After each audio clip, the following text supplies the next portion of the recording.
Right, good morning, everyone. We will go ahead and get started.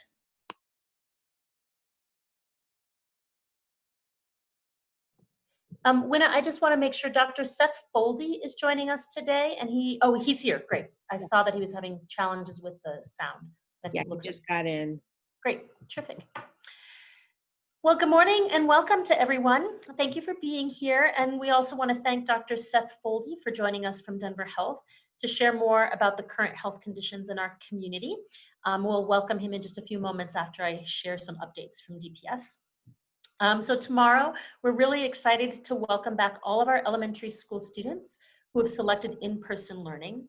We know this has been a really challenging year for all of us, but in particular for our elementary school students, many of whom really have struggled with remote learning. Last week, we did announce our plans to continue to move forward with in-person learning for elementary school students whose families selected that for them, because we definitely see that there continues to be a lower rate of COVID cases with that age group, significantly lower transmission.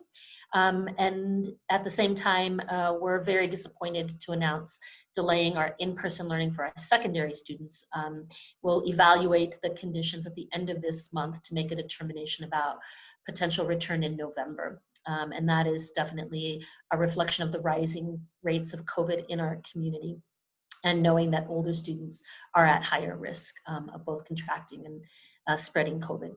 As always, we continue to work very closely with our partners at Denver Health and the Denver Department of Public Health and the Environment to monitor the conditions here in our community and what that means for our schools, our school teams, our staff members, and our students. We do want to share that our COVID dashboard is now live. This is a DPS-specific dashboard that tracks positive cases among staff and students, including the current number of individuals quarantined due to contact with COVID within DPS and which schools are currently impacted. While it's not intended to show data that are indicators of wider community spread, we do want to make this information publicly available for transparency purposes. We update this data twice weekly on Tuesdays and Fridays, and so there may be a little bit of a lag time in between those times. We are working very closely with all school communities to have current and up-to-date information anytime there is a case of COVID within a school community or one of our departments. Now I'd love to be able to turn it over to Dr. Foldy to share some updates about the health conditions in our Denver community right now. Can you hear me? I am struggling with audio today. We can hear you, thank you. Very good. Briefly, there has been a continued increase in COVID cases, both across Denver, across Colorado, and across the nation over the last week. That seems to be broadly affecting many populations, many age groups. You may recall that we were experiencing some outbreaks in college-aged students, or at least people of college student age, a couple of weeks ago.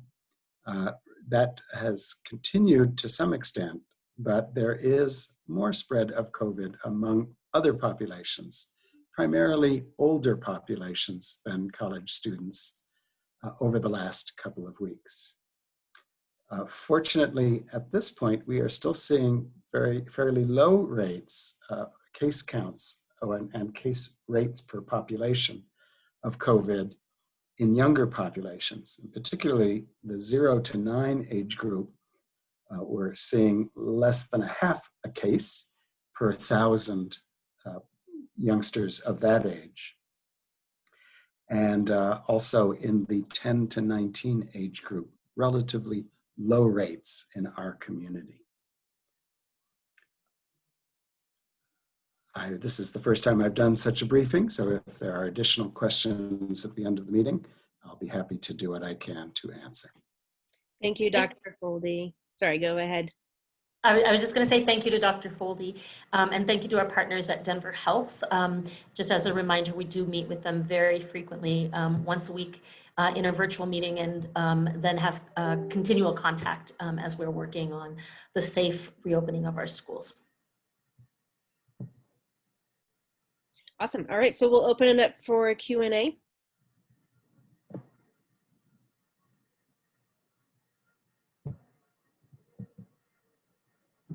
Okay, our first question is from Jerry. I'm not sure who you're with, but go ahead and unmute if you'd like to ask your question.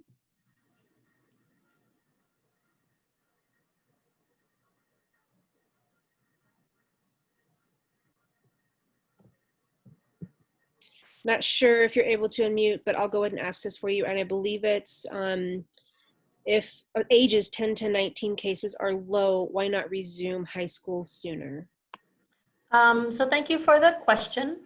You know, as we shared last week, Dr. Berman and Dr. Federico had been advising us on our safe reopening plans for our schools and for our students. We definitely see that elementary school students are at a significantly lower rate of COVID cases than the general population at large. And so we do feel very committed to being on a pathway to opening up our elementary schools with very minimal disruptions in cases of COVID needing to close a classroom for a quarantine.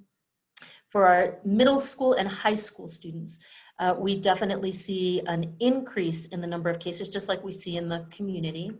And at this point, our concern is that the possibility of disruptions, I do want to stress we have very minimal evidence of COVID being spread inside of our schools. We've taken lots of safety measures and precautions so that we can help avoid that.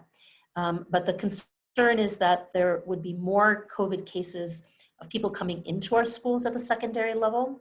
That would cause more disruptions, more classrooms needing to be quarantined, because our secondary students have more movement than our elementary school students. It has the potential to have a greater level of disruption. And we're concerned that that disruptions will actually impede our ability both to offer quality instruction and potentially, while we're in person, could be a distraction from the really important work of implementing what we call the DPS 5. Those are all the health and safety precautions that we're requiring that everybody follow to make sure that we don't spread COVID while we're in school. Thanks. Our next question from Erica at Chalkpeak. Go ahead, Erica. Yeah, thank you. Looking through the dashboard, and thank you for making all that information publicly available, there are a small number of schools that have sort of a larger number of cases in that 4 to 6 range, and I was curious if any of these are considered outbreaks.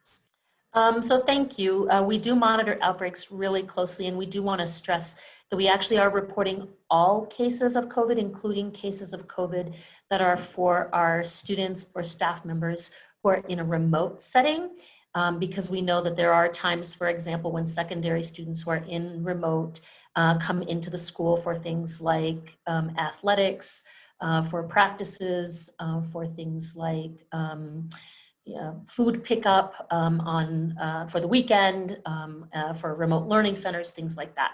So we do want to stress that we are reporting all cases of COVID within the DPS community, both for staff and students in person, as well as in remote.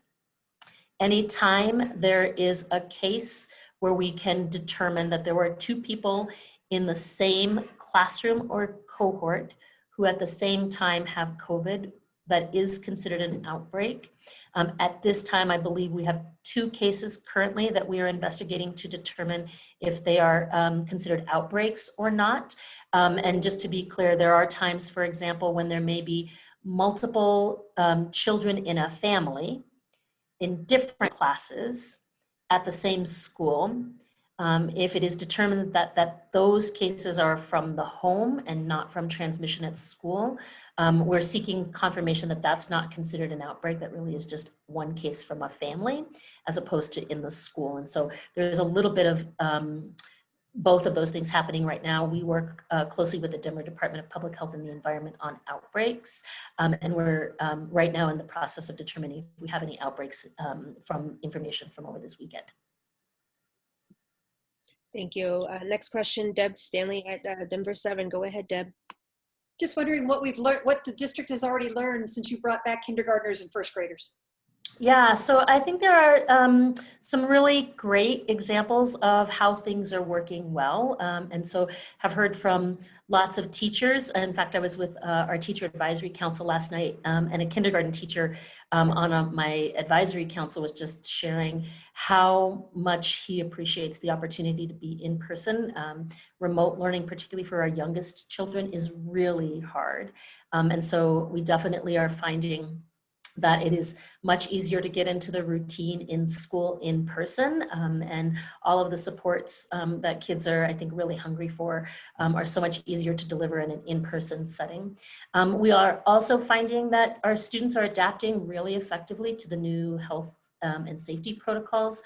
We're not really finding significant issues with students wearing masks, for example. I know that was something that lots of people had concerns around.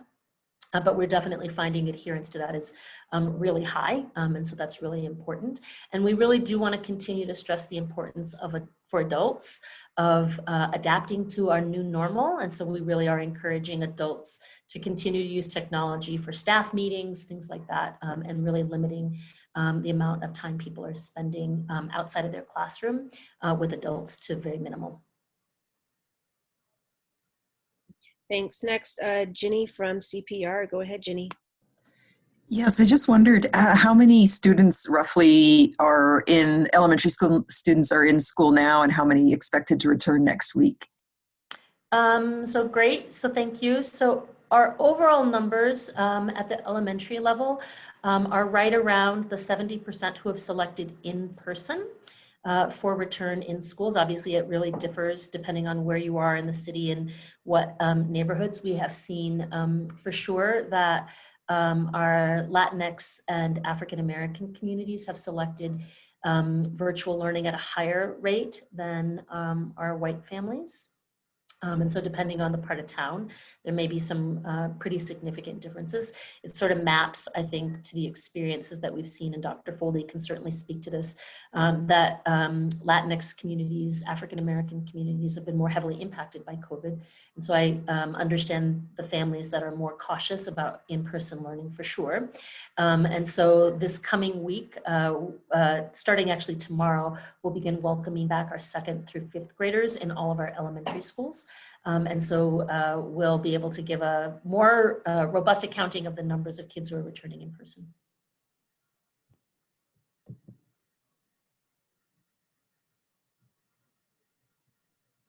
Okay, and I don't think I see any other questions.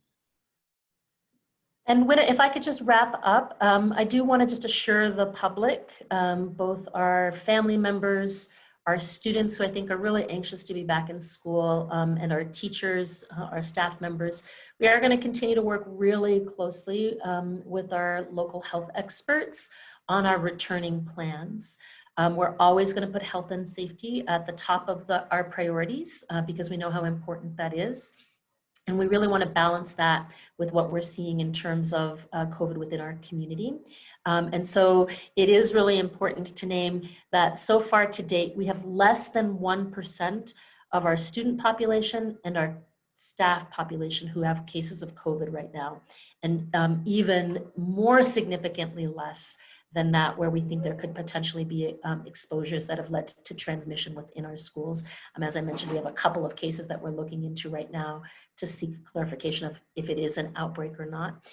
In a district with over 90,000 students, to be at that point, I think really is a point of celebration and success, because we know how important in-person learning is for our students. And so whenever we can offer in-person safely, our commitment is to go forward and do that. And whenever we consider it to be at a level where the risk is too high, we definitely will make a decision in the interest of the health and safety for everyone. Great, thank you. All right, thanks you to everyone, and we'll see you back here next week. Thanks all.